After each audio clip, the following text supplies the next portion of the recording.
Olá, sejam todos muito bem-vindos ao Cultura Geral. É sempre um prazer fazer o Cultura Geral aqui na TV Banqueta e na Rádio Cultura de Curitiba, começando mais um programa super especial.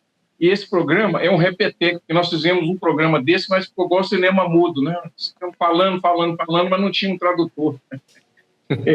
E voltamos a falar sobre a EMV, que é essa empresa de tecnologia e saúde, que é importantíssima, né? A primeira do Brasil. E para isso a gente vai conversar com o Jefferson, que é aí o responsável por essa empresa tão bacana, então, tão brasileira, né? E daqui a pouquinho, ou já está nos Estados Unidos, né? Atuando também, a primeira empresa de tecnologia atuando nos Estados Unidos. Jefferson, seja muito bem-vindo, é um prazer te receber mais uma vez nessa plataforma que é tão importante para todos nós aqui, digital, para a gente conhecer também o que é a EMV ao longo do tempo, né? E como os seus desafios também, desafios comuns, né? Em se tratando de Brasil e de tecnologia. Seja muito bem-vindo mais uma vez. Muito obrigado, Beto. Obrigado pela oportunidade da gente poder fazer esse bate-papo e falar aí sobre o que a EMV tem feito no Brasil, na América Latina e no mundo, né? Agora com a expansão aí, com a possibilidade nos Estados Unidos.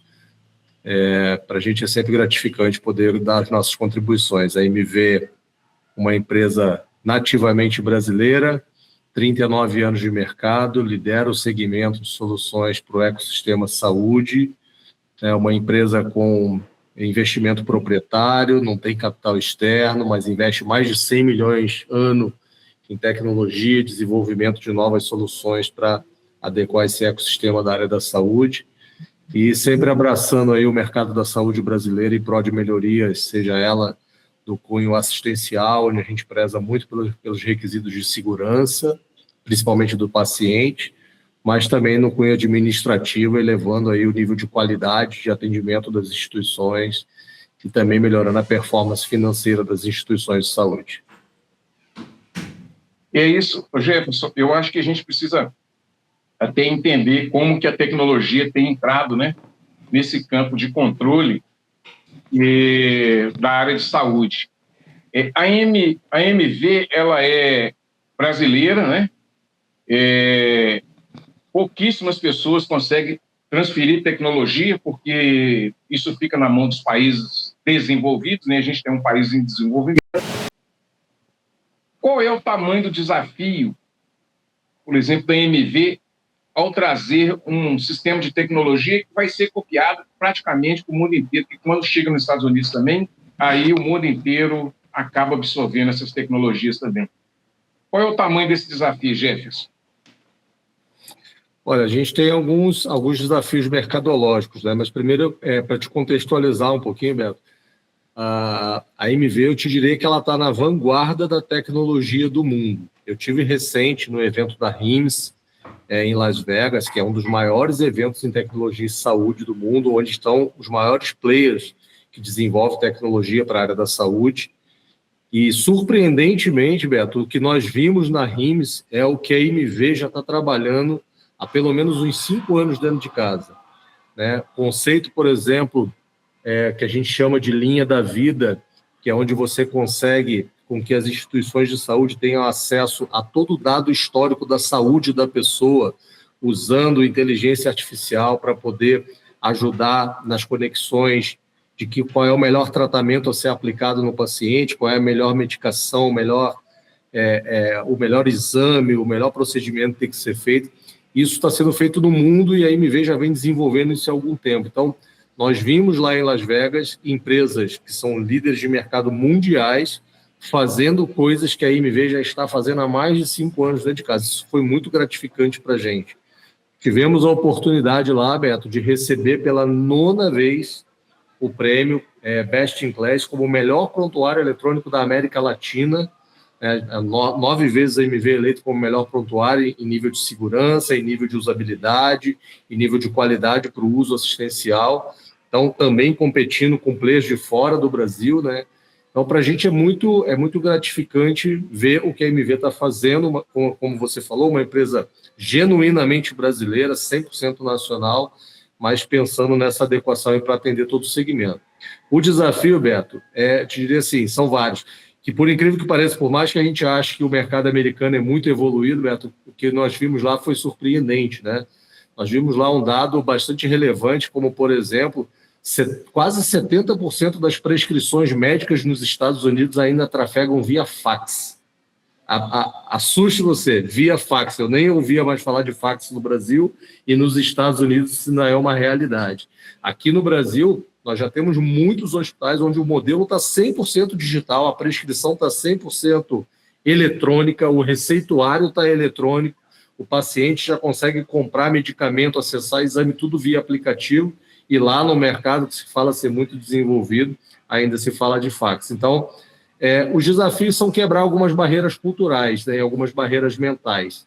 Né? O desafio é conectar as pessoas na adoção do uso da tecnologia na sua plenitude. Ainda tem algumas barreiras de resistência tecnológica.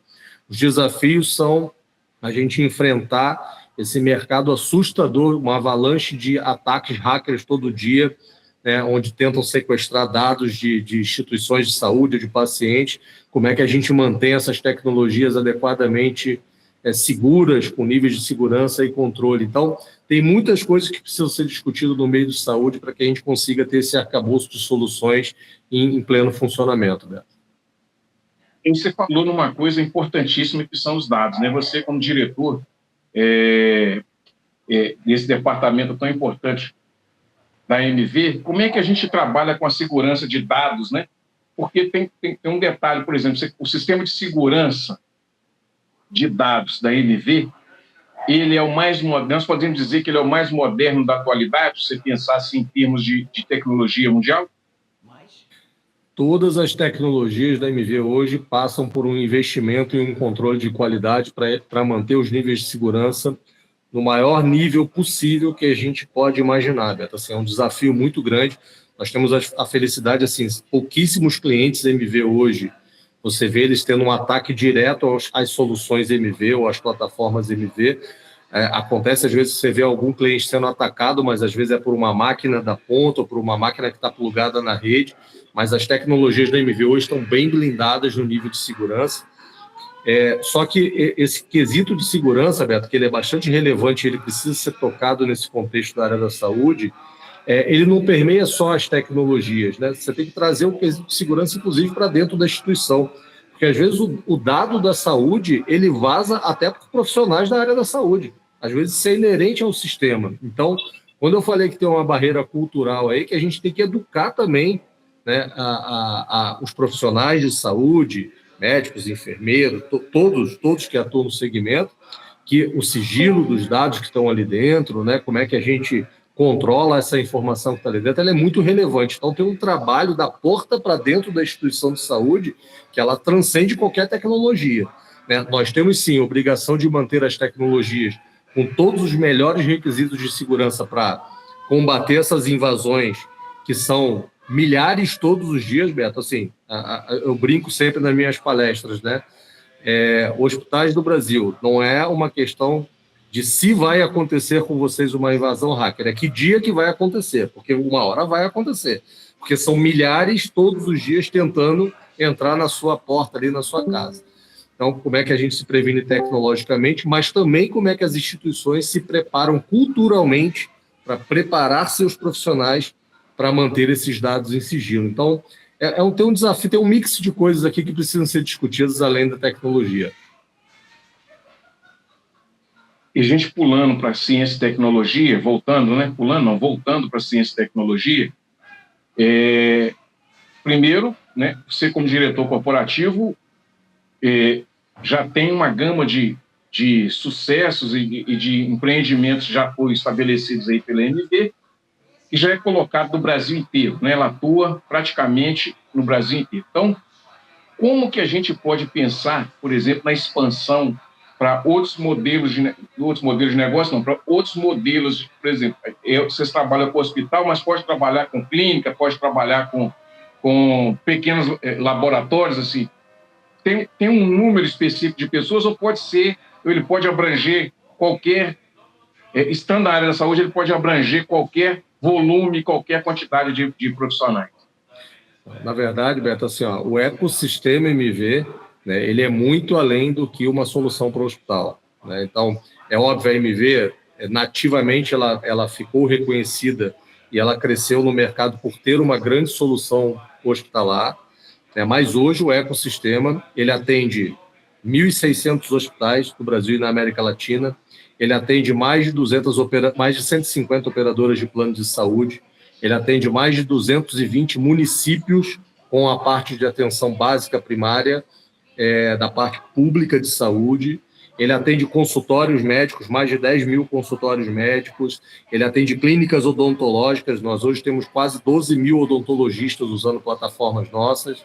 Ele atende centros de diagnóstico, laboratório. Então, a MV se transformou num ecossistema que hoje abrange 100% do segmento de saúde, não somente o segmento hospitalar, né? Integrando toda essa cadeia para que a gente consiga ter o dado de saúde da pessoa na palma da mão. Imagina você, Beto, independente da instituição de saúde que você passa, você tem possibilidade, através de um aplicativo da MV chamado Personal Health, de acessar todo o teu histórico de saúde. E é isso que a gente está trazendo um pouco, aquela fala inicial minha do conceito do linha da vida, né?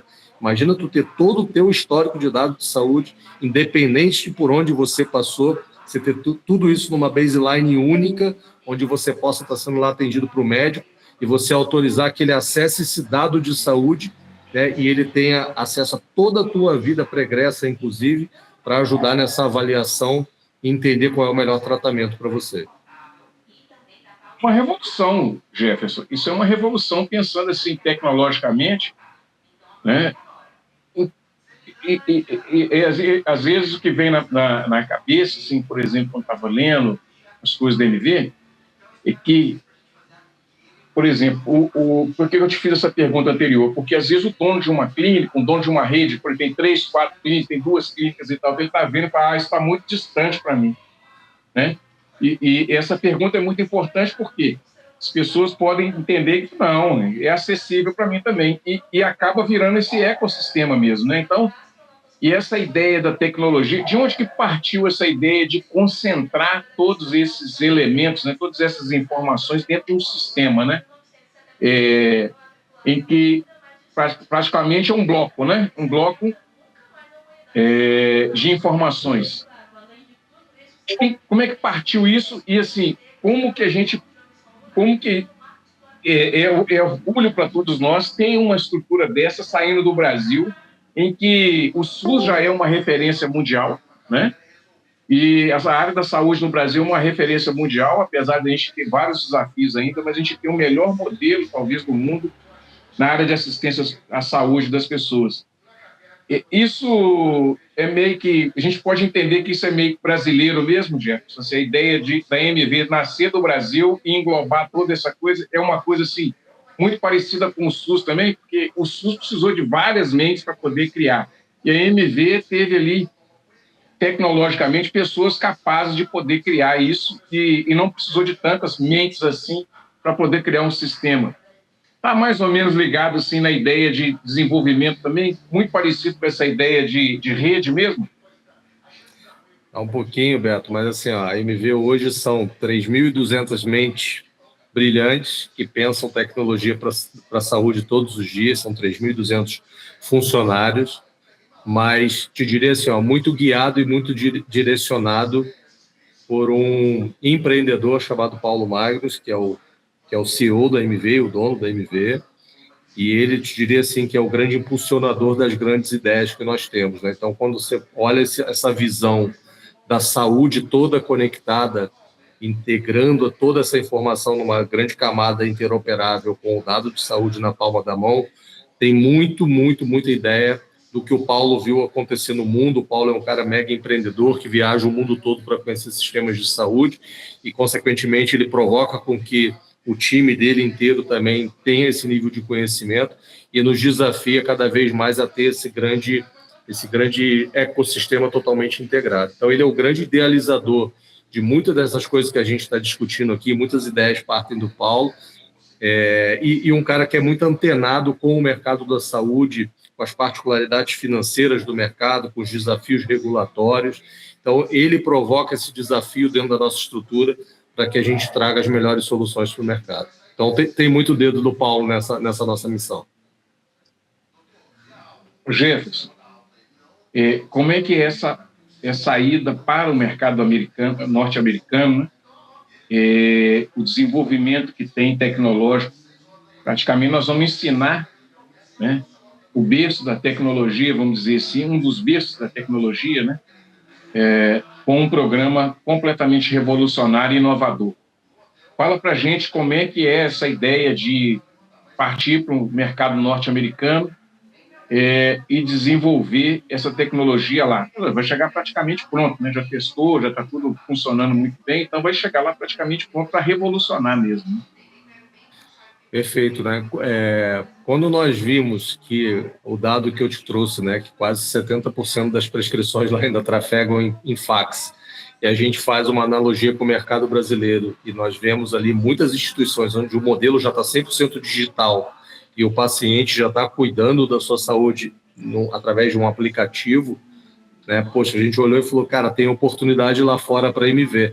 E nós levamos esse desenho dessa camada interoperável que é o Global Health, para levar a saúde digital na palma da mão para o cidadão americano também. E aí a gente conseguiu uma parceria com a MedStation, que é uma rede de clínicas que tem lá, e a gente está levando essa plataforma que cria a jornada digital do paciente para dentro desse grupo de clínicas, que é a MedStation, e a gente vai fazer com que essa jornada flua 100% digital nesta operação, nesse primeiro momento, obviamente com pensamento de expansão para o mercado, transformando lá num grande case da MV. Você sabe que eu estava pensando aqui, e óbvio que essa está fora do contexto, mas acho que pensar também... Tem alguns dados, por exemplo, que 67% das doenças em humanos, elas advêm de animais, né? Parece que esse ano de 2025, a ONU até ampliou isso para 70%. Mas os dados que eu tinha de 67%. Esse ecossistema, ele conversa com essas outras áreas também da saúde, Jefferson? Por exemplo, nas questões que são zoonóticas e futuramente, se não tiver integrado ainda, futuramente ligar isso também. Tem essa ideia tecnológica de trabalhar com as clínicas veterinárias também para poder... clínicas e hospitais veterinários, campo agropecuário, para poder expandir também, porque quando você tem o diagnóstico do cliente, você vai ter ele lá na ponta, né, com todas as informações pretéritas do paciente, né? E às vezes vai esbarrar nessa condição também. Isso está no radar da MV também, já? Você sabe que é pouco divulgado isso, Beto? Nós temos um hospital veterinário que usa a solução da MV. Em São Paulo, a gente tem um hospital Veros, é um hospital veterinário que usa MV, mas na parte de atenção básica, na parte pública, Beto, de saúde pública, nós temos na parte de gestão o módulo de controle de zoonoses, que ele integra com toda a nossa parte de regulação, de gestão de saúde pública. Então, sim, a gente tem a capacidade de integrar dados, interoperar dados com essa demanda, né, para ajudar a monitorar a saúde das pessoas. Porque quando você fala da saúde, você tem que permear todos esses campos, né? Então, as plataformas já são preparadas para isso.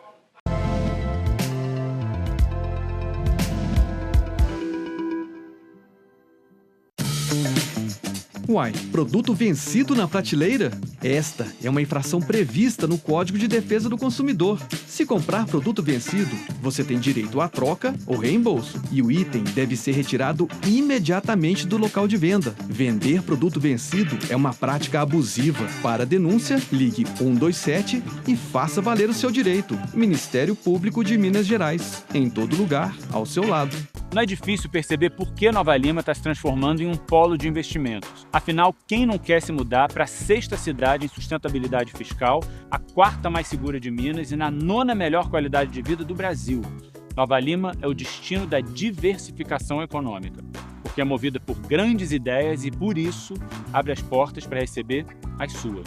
O futuro do seu negócio mora aqui e ele espera por você. Prefeitura de Nova Lima. O futuro mora aqui.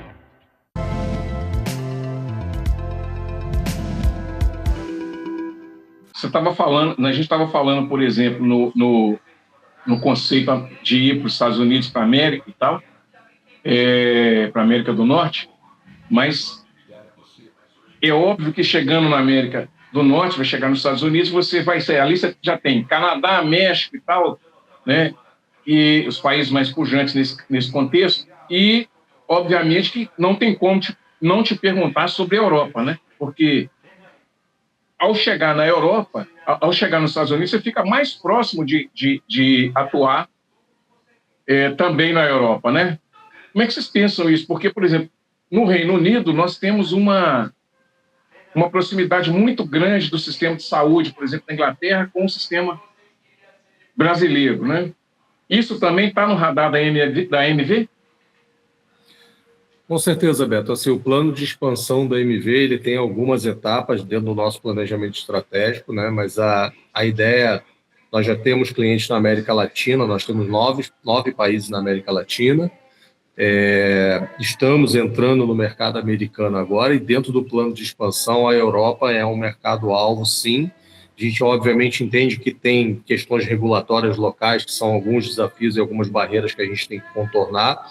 Mas acho que o mais importante é que onde a gente está se consolidando, a marca está se tornando mais forte e está trazendo uma visibilidade de que o que a gente faz tem um alcance mundial, né? Nós tivemos, por exemplo, avaliação, tivemos junto com a gente por muito tempo, empresa chinesa avaliando o que a gente faz, né? Então, a gente entende que tudo isso que nós estamos construindo está chamando a atenção de todos. E dentro do nosso plano, em algum momento, a gente sim vai dar o passo para a Europa e para outros mercados aí possíveis, com toda a certeza do mundo.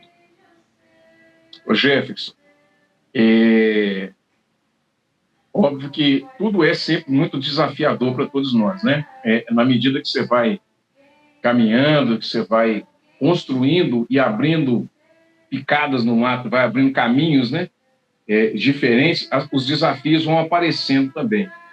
Tem algum desafio maior ainda no Brasil que a gente precisa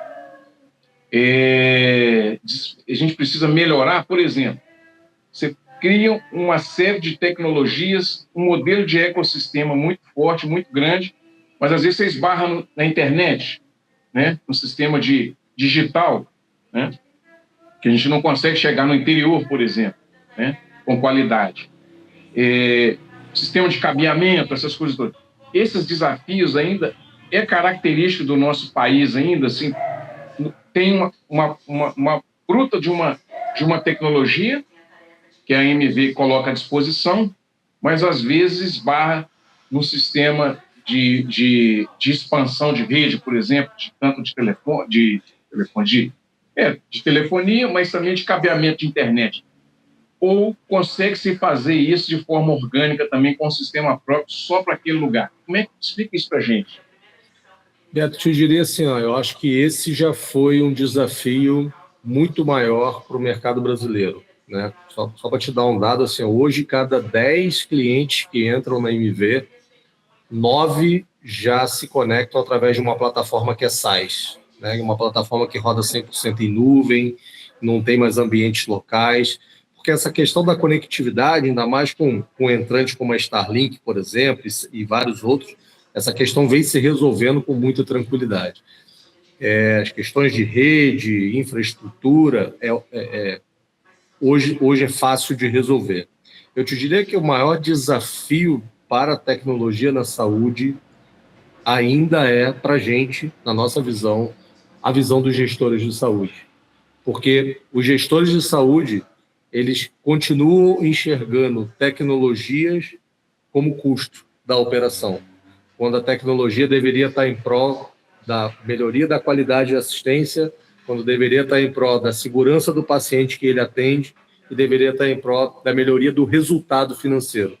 Lá na RIMS, em Las Vegas, o que nós vimos, por exemplo, com inteligência artificial, que é um componente gigante que a gente tem dentro da MV hoje, nós temos um núcleo falando só de inteligência artificial, só se estuda o uso de inteligência artificial com retorno financeiro previsto.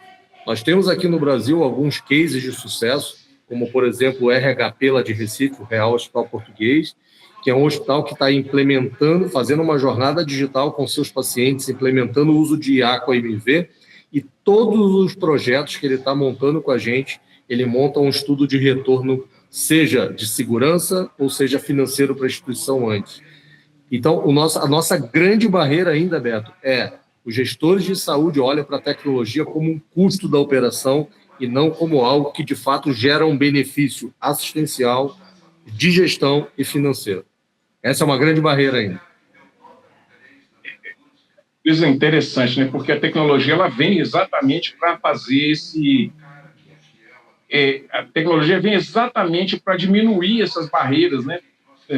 Uso de papel, a gente está falando agora nos Estados Unidos, o pessoal usando fax, uso de papel, porque o tráfego também, via e-mail, também gasta, né? Porque você precisa de uma estrutura tecnológica para manter aquilo funcionando, com um volume muito grande que acontece muito nos Estados Unidos, né?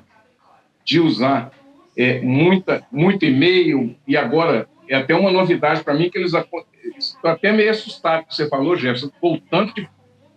Imagina os Estados Unidos praticamente usando fax no país inteiro, isso é uma coisa, né? Parece que a gente está até de carroça quando você fala um negócio desse, né? É inacreditável.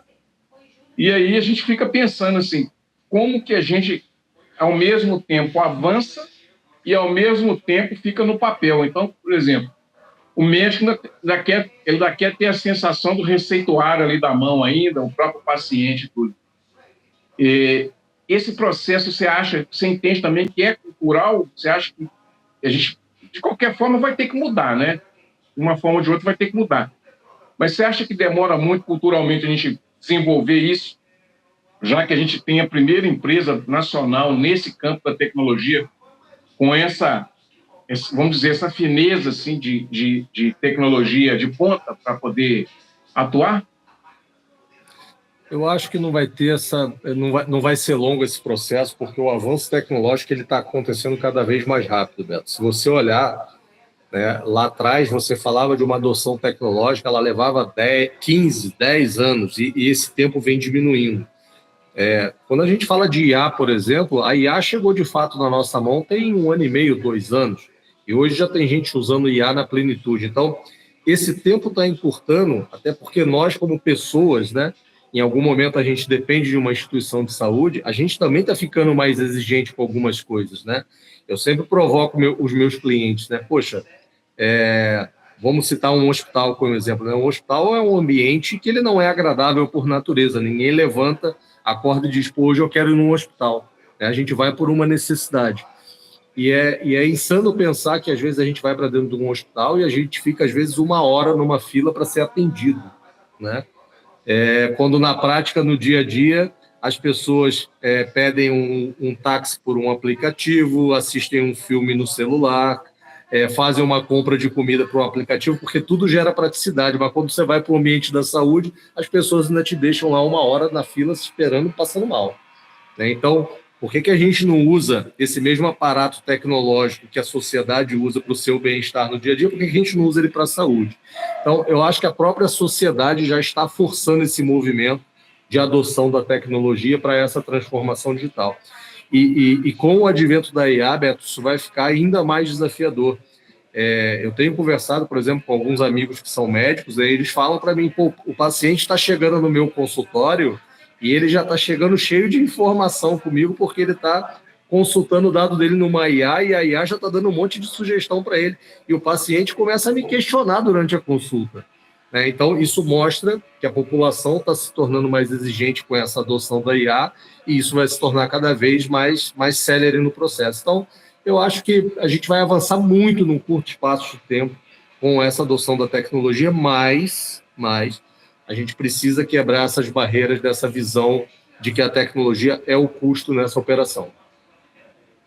Jefferson, uma das coisas que eu queria te perguntar também, eu acho que isso faz total sentido, é o seguinte: a gente vê as corporações, principalmente as corporações hospitalares, que tem dificuldade, por exemplo, às vezes, em alguns casos, tá? De trabalhar com gerência de projetos e processos, né? E eu acho que isso está completamente alinhado à leitura da AMV Tecnologia, porque ela vai mexer com os processos, né? Então, dentro de um programa grande, que é um hospital com vários projetos interligados, ela vai ter que entender qual é a dinâmica dos processos ali estabelecidos. Você acha, aí não é achar, aí é achismo, mas eu penso o seguinte, que a tendência natural é que esse campo da gerência de projetos seja cada vez mais exigida para administrar, que não pode ser só um administrador mais. E aí eu queria ver se você concorda e que você pensa também mais ou menos nessa linha que eu estou falando, que é o conceito de gerência de projetos com administração. Como que a gente pensa isso? Porque a AMV, para você instalar um processo tecnológico, você vai precisar realmente de um gerente de projeto, um gerente de processos e um gerente de dados, né? Eu acho que está tudo interligado, não é isso, Jefferson? Ou se eu estiver errado também, você pode me corrigir. Na verdade, a gente está sofrendo uma grande transformação, Beto. Assim, o papel de um executivo, seja de um gerente de projeto ou de um gerente de TI, ele está cada vez mais se direcionando para o negócio do que propriamente para algo específico, que é a implantação de uma tecnologia. Por que isso, Beto? Porque ele precisa olhar o processo ponta a ponta, fim a fim. Né? Então, por que eu estou citando isso, Beto?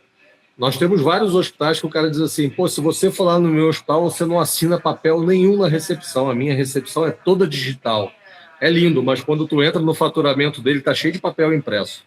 Então, ele não imprime o papel na recepção, mas ele imprime lá no faturamento para poder pagar, para poder receber a conta. Então, isso é sinal de que o processo está fragmentado. Né? Ele está olhando uma ponta do iceberg que ele tem que olhar o iceberg inteiro. Não adianta ele tirar o papel, não adianta ele tirar 10 mil folhas da recepção e imprimir 20 mil no faturamento. Né? Ele vai estar criando um problema, inclusive ecologicamente incorreto. Então, nós precisamos ter pessoas que entendam do negócio para melhorar o negócio ponta a ponta. Né? Não é só como eu melhoro o processo da recepção para o paciente ser mais bem atendido. É como é que eu melhoro o processo da recepção para esse paciente ser mais bem atendido, para eu gerar mais volume de atendimento no hospital e poder rentabilizar mais negócio para o meu hospital, mas que também esse paciente tenha um melhor tratamento e essa conta chegue lá no processo final totalmente digital e ela possa ser entregue de forma digital. Então, a gente passa por uma transformação do modelo profissional, inclusive. Né? A gente já tem executivo, eu acabei de citar, né? Lá no evento da REND só se falava em projeto de IA que tenha retorno de investimento previsto. Não se fala sobre projeto de IA que não tenha retorno previamente mapeado. Né? Por quê? Porque eles estão olhando o uso da IA de ponta a ponta. Eles não estão olhando o uso da IA para uma área específica se beneficiar da IA. Eles estão olhando o processo da IA para como é que ela inicia o processo, termina o processo, e isso gera retorno em toda a cadeia de valor da instituição. Então, os profissionais de saúde vão passar por uma remodelação no seu modelo mental, e eu te diria que quem conhecer do negócio vai sair na frente, em detrimento a quem conhecer tecnologia. Vou fazer a última pergunta aqui, que eu acho que essa é a pergunta de 1 bilhão, mas eu acho que nem é mais, seria um tempo atrás.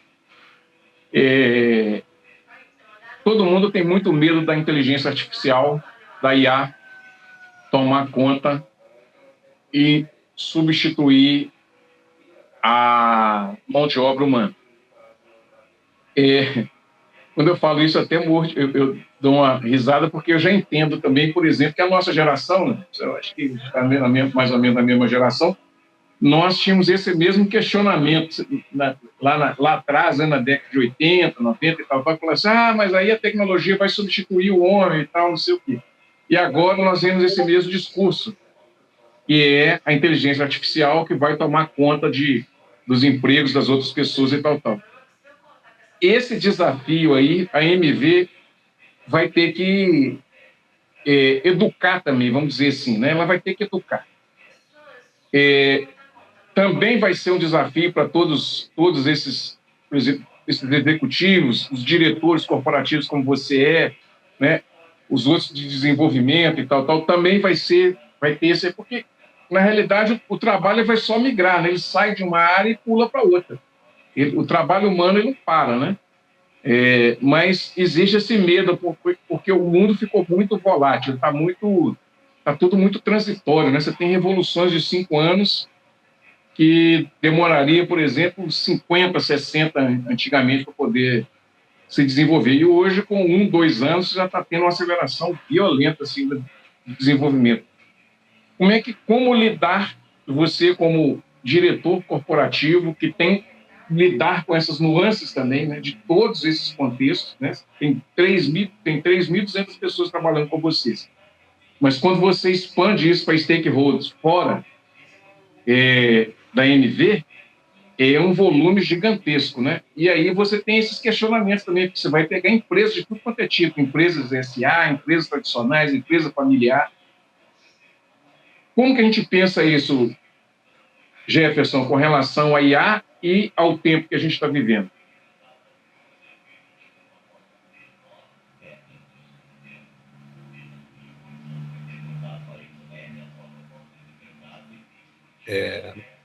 Pegou o início que eu falei, não?